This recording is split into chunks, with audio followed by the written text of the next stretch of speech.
మాటలు నల్గొండ జిల్లా ప్రజలందరూ కూడా విన్నారు. మరి వారి భాషలోనే వారికి ఖచ్చితంగా ఇవాళ మాటల పరంగా బీఆర్ఎస్ పార్టీ జవాబు చెప్తుంది.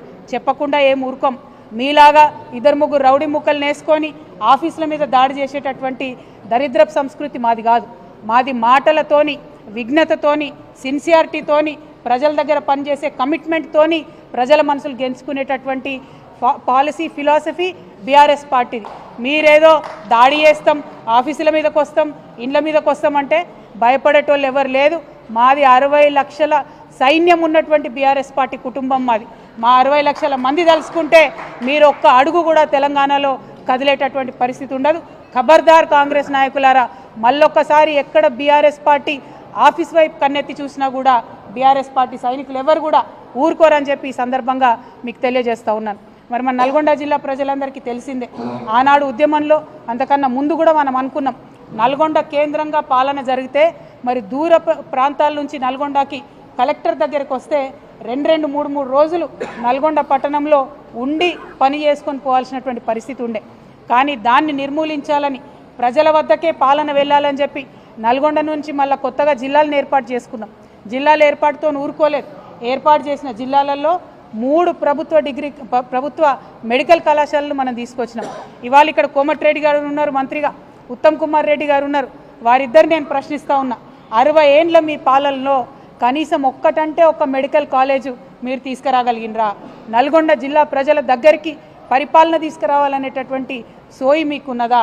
ఆనాడు కేసీఆర్ గారు కలెక్టరేట్ ఓపెనింగ్కి పిలిస్తే కోమటిరెడ్డి గారు కూడా వచ్చి కేసీఆర్ గారి పక్కన కూర్చొని మరి ఇంత అద్భుతమైన కలెక్టరేట్ కట్టిండ్రు, ఇసోంటి కలెక్టరేట్లు వేరే రాష్ట్రాలలో సెక్రటేరియట్ల కన్నా పెద్దగా ఉన్నాయని చెప్పి పొగిడినటువంటి వ్యక్తి కోమటిరెడ్డి వెంకటరెడ్డి గారు. మరి ఇవాళ వారు ఏం మాట్లాడుతున్నారో దయచేసి నల్గొండ జిల్లా ప్రజలు, తెలంగాణ ప్రజలు గమనించాలి. ఓడ దాటే వరకు ఒక రకంగా, ఏదో ఒడ్డు దాటినాక ఇంకొక రకంగా అన్నట్టు కాంగ్రెస్ పార్టీ వాళ్ళు మాట్లాడుతూ ఉన్నారు.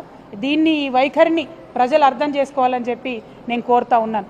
మరి ఉమ్మడి నల్గొండ జిల్లాలో 12 నియోజకవర్గాలు ఉంటే ఆ 12 నియోజకవర్గాలకు కూడా కలిపి మనం 36,000 కోట్లను 10 సంవత్సరాలలో బీఆర్ఎస్ ప్రభుత్వంలో 36,000 కోట్లను అభివృద్ధి కోసం మనం స్పెండ్ చేయడం జరిగింది.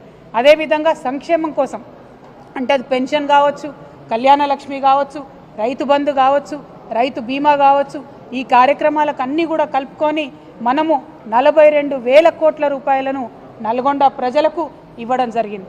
మా పాలన ఎట్లుండే అంటే ప్రభుత్వంకి వచ్చినటువంటి ఆదాయం అంతా కూడా పేద ఇంటి బిడ్డకు అక్కడికి రావాలనేటటువంటి ఆలోచన మాకుండే. ఇవాళ ఏం జరుగుతున్నది? నిన్న 21వ తారీఖు నుంచి 24వ తారీఖు వరకు గ్రామాన సభలు పెడతా ఉన్నారు, గ్రామ సభలు పెడతా ఉన్నారు. ఎందుకోసం గ్రామ సభలు? రేషన్ కార్డులు, రైతు భరోసాలు, అట్లానే ఇందిరమ్మ ఇండ్లు, ఈ పథకాలన్నీ కూలీలకు ఇస్తామన్న డబ్బులు ఇవన్నీ కూడా ఇస్తామని చెప్పి గ్రామ సభలు పెడతా ఉన్నారు. ఇవాళ ఒక్క మాట నేను కాంగ్రెస్ ప్రభుత్వాన్ని సూటిగా ప్రశ్నిస్తూ ఉన్నా, దయచేసి ప్రజలు ఆలోచన చేయాలి. అధికారంలోకి రాగానే ఏం చేసిండ్రు? అప్లికేషన్లు పెట్టుకోండి, మేము ఇచ్చేస్తాం మీకు పథకాలన్నీ అని చెప్పిండ్రు. అంటే ఒకసారి అప్లికేషన్ పెడితే మళ్ళీ ఎంపీ ఎలక్షన్ల ముందు మళ్ళీ ఏమన్నారు? లేదు అభయహస్తం అప్లికేషన్లు పెట్టండి అన్నారు. మళ్ళీ ఒకసారి లైన్లలో నిలబడి అప్లికేషన్లు పెట్టాం. ఎంపీ ఎలక్షన్లు అయిపోయినాక ఏమన్నారు? మేము కులగణన చేస్తున్నాం, మీ దగ్గరికి వచ్చే మేము తెలుసుకుంటాం విషయాలు అన్నారు. 3వ సారి కూడా కులగణన పేరు మీద ఇంకో 3 నెలలు టైంపాస్ చేసిండ్రు. మరి 3 సార్ల ప్రజలు ఇచ్చినటువంటి అప్లికేషన్లు మీ దగ్గర ఉండంగా, ఆల్రెడీ మీ సేవలో పెండింగ్ ఉన్న లక్షలాది అప్లికేషన్లు ఉండంగా మళ్ళా గ్రామ సభలు పెట్టి కొత్తగా మీరు ఏం సాధిస్తూ ఉన్నారు? ఓకే, గ్రామ సభలు పెడతా ఉన్నారు. పెట్టినప్పుడు ముందే కోతలు పెట్టినటువంటి లిస్టు గ్రామాలకి ఎట్లొస్తున్నది? మీరు గ్రామంలోంచి తీసుకొని లిస్టుని పైకి పంపుతారా, లేకపోతే పైన ఏసీ ఆఫీసులల్లో కంప్యూటర్ ముంగట తయారు చేసిన లిస్టును గ్రామాలకు పంపుతున్నారా అన్నది ప్రజలకు స్పష్టత ఇవ్వాలి.